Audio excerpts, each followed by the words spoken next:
In this video, we're going to be replacing and registering the battery in an F33. Let's go.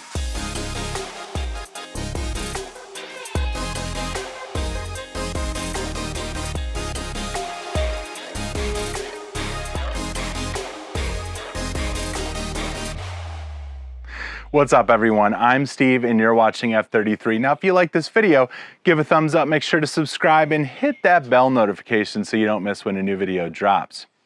So I've noticed that cold starts recently have been taking a lot longer than they used to, even on a fully charged battery. Now if I've been driving around, running errands in and out of stores, it's not all that bad, but if I let it sit overnight, the cold start in the morning doesn't seem to turn over as quickly. Now my first thought is, well, I need a new battery. I've had the car for about 2 years and I've never changed it. So my assumption is that it's probably the original battery in the car. Now batteries typically last about 3 to 5 years depending on your climate, and extreme temperatures will actually shorten the lifespan even further. Now I picked up this top-down battery tester so that I can test the health of the battery, but at this point all the symptoms suggest that it's a bad battery, but I just wanted to get this and confirm. Now, since I've pretty much decided that it's bad battery and that I'm going to replace it, I've gone ahead and picked up this die-hard AMG H8 battery with 900 cold cranking amps from Advanced Auto Parts. Now, as always, I've put links in the description below to all the products that we're going to use in the video today.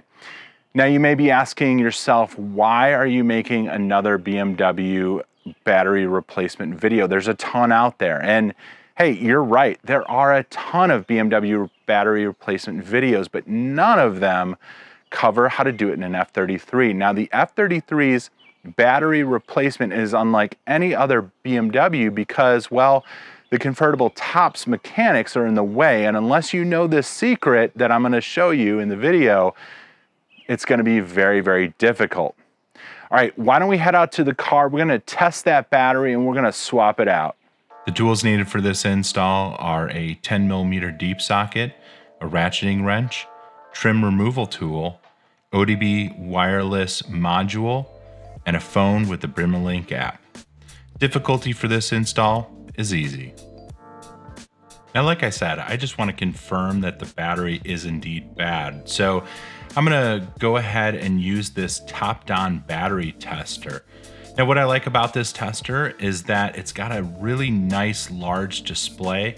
It's really easy to use. So let's go ahead and get this tester connected under the hood.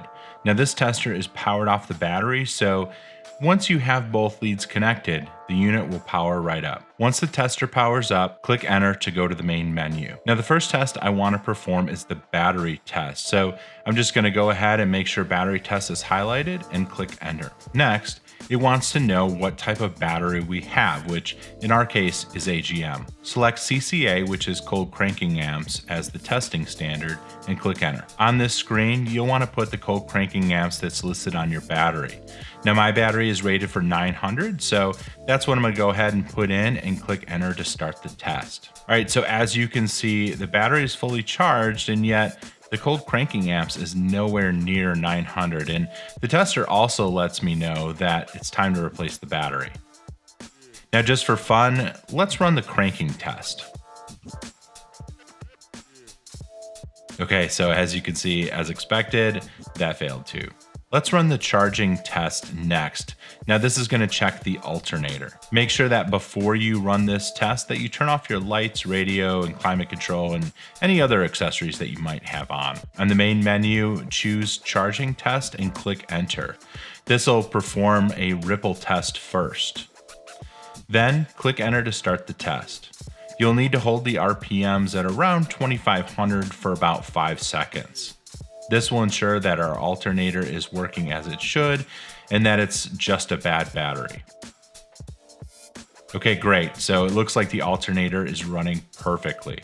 All right, so now that we've established that we have a bad battery, let's get to replacing it. The first thing you'll want to do is get the convertible top in a partial open configuration. Now this is key as we need to get the trunk to flip backwards so that all of the top's mechanics are out of the way. Next, use a trim tool to remove the 11 plastic fasteners holding the trunk liner and hinge cover in place. Once you have all the fasteners removed, you can go ahead and take out that trunk liner and hinge cover that covers the battery. Now, you won't be able to completely remove the liner as it's connected to the gas tank release, but you'll have enough room to get it out of the way. Now we're ready to start disconnecting the battery. The first thing you'll want to do is take your 10mm and remove the brace holding down the battery. Next, use a Phillips head screwdriver to remove the bracket on the side of the battery. Now, this bracket is used to prevent the battery from shifting side to side. Use a 10mm deep socket to remove the negative connection followed by the positive terminal. It's a good idea to wrap up these connections so that they don't make contact while removing the battery.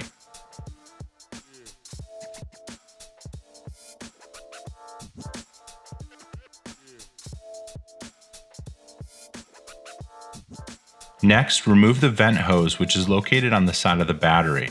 This is used to vent any gases that are created while charging. Now that the battery is completely disconnected, you can go ahead and lift it out by the handles. Let's take a look at where you can find the date the battery was made. Now, on the negative terminal of the OEM battery, you'll see the week and year the battery was manufactured. So in my case, it is the 30th week of 2014, which comes out to right around the July 21st of 2014. The new battery shows that it was manufactured March of 2021. I'm honestly pretty impressed that the battery lasted almost 7 years. Alright, so to install the battery, we're just going to go ahead and do everything in reverse order. Now, I like to leave the red cap on until I'm ready to connect it, just in case the leads touch the battery by accident. I also found it really helpful to tie up the positive battery connection up and out of the way. This gave me a ton more room to work with. Now, once the battery is in place, go ahead and connect that vent hose. Next, let's get the bracket in place on the side of the battery and secure it with a Phillips head screwdriver. Using a 10mm deep socket, connect the positive side of the battery first and then the negative side. Now, it's very important to connect it in this order to prevent any of the car's sensitive electronics from shorting out.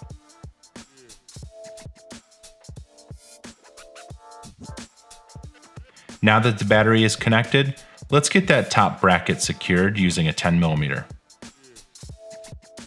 Now that the battery is in, we can go ahead and get that trunk liner and trim piece back in place.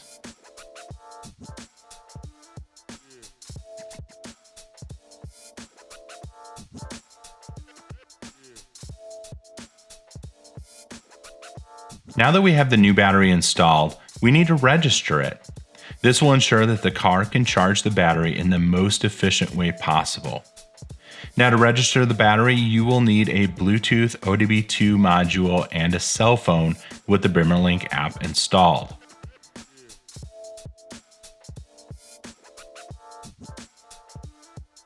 Open the BimmerLink app and click Connect.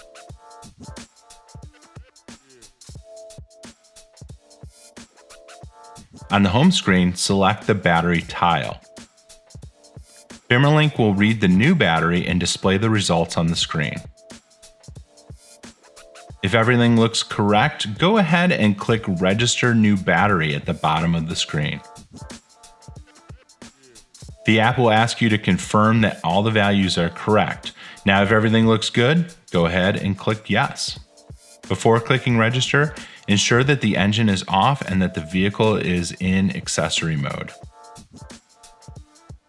Now, once your battery is successfully registered, it will display the current mileage so that at a later point, you can go back and see the last time you replaced your battery.